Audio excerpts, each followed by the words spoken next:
Saya pernah jelaskan dan Bapak Ibu pegangi konsep itu ya.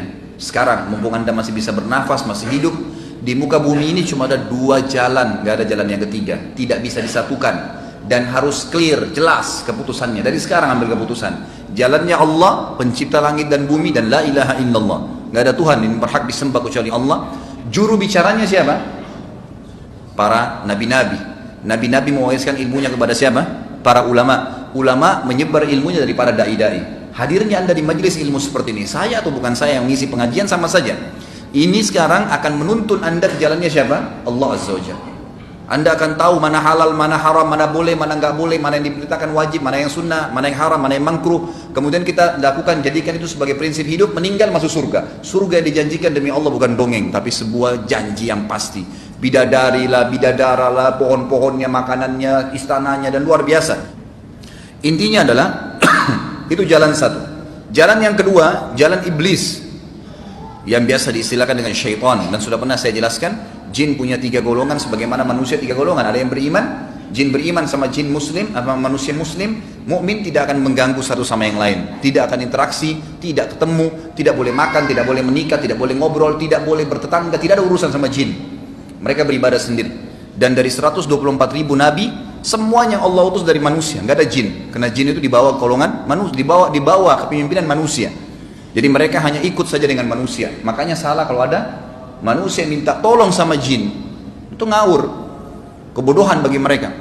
Karena manusia lebih di atas daripada jin.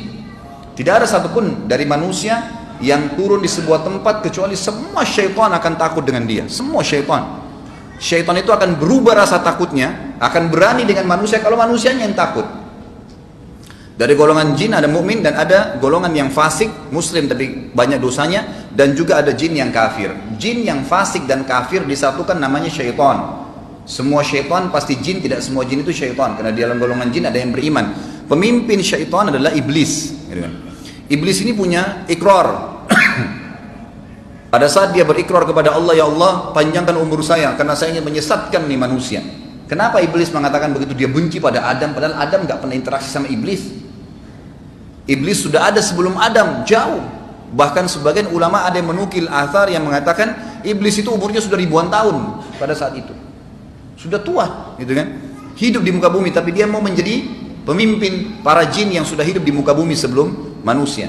Waktu dia mendengar, waktu itu pintu langit masih terbuka, dia mendengar di langit ternyata Allah akan menciptakan khalifah, pemimpin di muka bumi akan menggantikan jin, maka dia benci Adam gara-gara itu, karena dia tadinya mau memasukkan dirinya sebagai raja jin.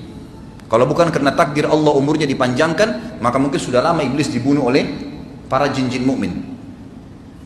Syaitan-syaitan ini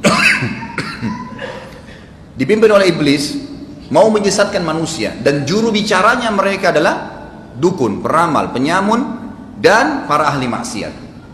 Anda kalau ke sana pasti dibawa ke jalan syaitan, nggak mungkin tidak. Kalau bicara sama orang yang tiap malam berzina, tiap malam mabuk, tiap hari menyibukkan diri dengan hal-hal yang berdosa, maksiat kepada Allah SWT, melihat, mendengar, memegang, mencoba, mencari pendapatan, semuanya haram, maka kita berteman sama dia pasti dibawa ke jalur syaitan, karena kita akan terpengaruh. Begitu pula kalau orang ke dukun, ke peramal, semua ini akan dibawa ke jalur syaitan.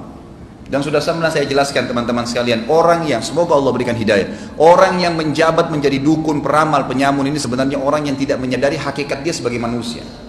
Kalau manusia ini pemimpin di muka bumi, kita nggak perlu minta tolong sama jin, sama syaitan, nggak perlu. Kita ini kalau datang ke sebuah tempat, dibebasin sebuah tanah, pasti semua makhluknya Allah pindah, termasuk jin-jin itu sendiri, mereka pergi. Kapan jin itu datang, syaitan datang mengganggu manusia? Kalau manusia sudah keluar dari hakikatnya sebagai khalifah. Coba contohnya, para dukun dan peramal, semoga Allah kasih hidayah. Datang ke gua bersemedi, nggak makan, nggak minum 3 hari. Di gua itu tadinya dia cari tempat-tempat sunyi, tidak ada apa-apa.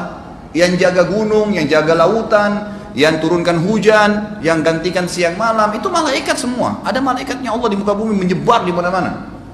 Memang mereka punya tugas itu. Tapi datangnya manusia yang tadinya khalifahnya ke gua, lalu memanggil-manggil nama syaitan.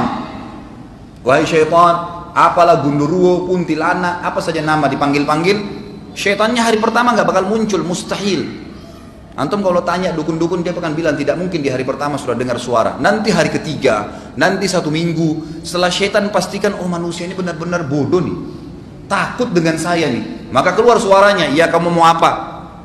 Barulah dia bilang, saya mau kekebalan, saya mau ini, saya mau itu, seperti itulah, gitu kan? Baru kemudian disuruh oleh syaitan sesuatu yang keluar dari akal sehatnya manusia. Saya pernah kasih contoh, orang yang datang minta tolong sama syaitan seperti orang pintar, kuliah, dia sakit kepala, kemudian lewat satu orang anak kecil SD di pinggir jalan, dipanggil sama dia, "Dek sini, kepala saya sakit, obatnya apa?" Anak SD bilang, "Minum kencing saya." Bodohnya anak kuliah ini bilang, "Baik, sini kencing kau." Dia minum sama dia. Karena disuruh oleh syaitan apa? Minum darah ayam, makan kotorannya, minum kencingnya dia. Kebodohan. Syaitan makin kerjain mereka. Sebab turunnya surah jin karena itu kan. Allah menceritakan orang-orang Arab jahiliyah dulu, mereka kalau masuk di sebuah lembah, tak ada angin, tak ada apa, di lembah itu biasa makhluknya Allah semua, angin, pasir, semua ada malaikat di situ, tidak ada masalah. Tapi mereka datang, ngeluarin setengah bekalnya, kemudian dibawa di lembah, tengah lembah baru mereka berkata apa? "Wahai penjaga lembah." Biasanya orang bilang dewa lah, apalah, bahasa ini tidak ada sebenarnya. Jangan ganggu kami, ini setengah bekal kami kasih. Kata Allah, fazaduhum rahaqa. Maka syaitan yang ada di sekitar lembah itu makin kerjain mereka. Karena sebenarnya tadinya tidak berani syaitan itu. Beraninya kapan manusia itu? Takut. Jadi jangan dibalik fitrahnya. Allah Subhanahu wa taala memberitahukan kita dalam surah Maryam 62 8 sampai 672 ini bagaimana orang-orang yang menyembah syaitan tadi, yang jalan kedua nih, gitu kan? Yang pasti ujungnya neraka, akan didatangkan oleh Allah pada hari kiamat, dia dan syaitan-syaitannya semua dalam kondisi terbelenggu dan berlutut. Kata Allah di sini. Kemudian dikatakan, "Tsumma lananzi'anna min kulli syi'atin ayyuhum ashaddu 'alar rahmani 'itiyya." Lalu kemudian kami pasti akan tarik dari tiap-tiap golongan siapa di antara mereka yang sangat durhaka kepada Zat yang Maha Pemurah. Artinya orang yang paling kufur dikedepankan untuk dimasukkan ke neraka.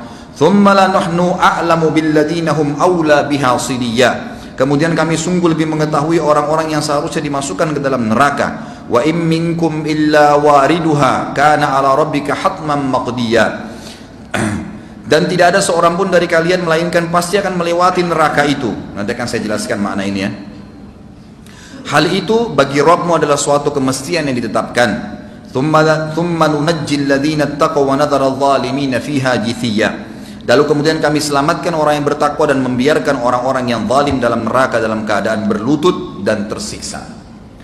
Disebutkan dalam hadis Bukhari Muslim bahwasanya Allah Subhanahu wa taala nanti akan membentangkan di atas neraka Jahannam sebuah jalan yang dikenal dengan Sirat. Tetapi referensi-referensi yang mengatakan lebih tajam dari pedang, lebih tipis dari rambut, ini enggak jelas hadisnya. Yang ada dalam hadis Bukhari Muslim adalah sebuah jalanan yang dibentangkan di atas neraka dalam kondisi gelap, gulita dan licin. Di kiri kanan Sirat tersebut ada malaikat yang pegang cambuk. Siapa yang beriman dibiarin lewat. Kata Nabi SAW, golongan pertama melewati Sirat adalah golongan yang wajah mereka seperti bulan purnama, dan mereka jalan secepat kilat melewati Sirat tersebut. Langsung tiba-tiba sudah berada di sebuah tempat namanya Qantara. Qantara ini jemaah sekalian adalah sebuah tempat lapangan luas di depan surga. Semua orang yang sudah lewat Sirat, sudah hisab, berdiri di situ dulu, nunggu. Semuanya penghuni surga sudah tumpul di Qantara, baru mereka bisa masuk. Golongan kedua kata Nabi SAW adalah mereka seperti bintang-bintang yang gemerlapan di malam hari, dan mereka seperti menunggangi kuda yang cepat. Golongan ketiga seperti orang yang berlari.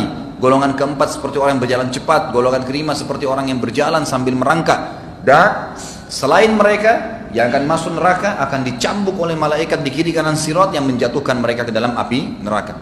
Tapi semua kita pasti akan melewatin neraka itu. Melewatin dalam arti kata di atasnya ya, bukan masuk ke dalamnya. Kata sebagian ulama tafsir yang dimaksud dengan ma minkum illa wariduha dalam ayat tadi ini, tidak ada seorang pun di antara kalian, di ayat 71 surah Maryam, tidak ada seorang pun di antara kalian kecuali pasti melewatinya. Artinya supaya mengetahui bagaimana dahsyatnya neraka itu dan bagaimana nikmatnya pada saat mereka selamat.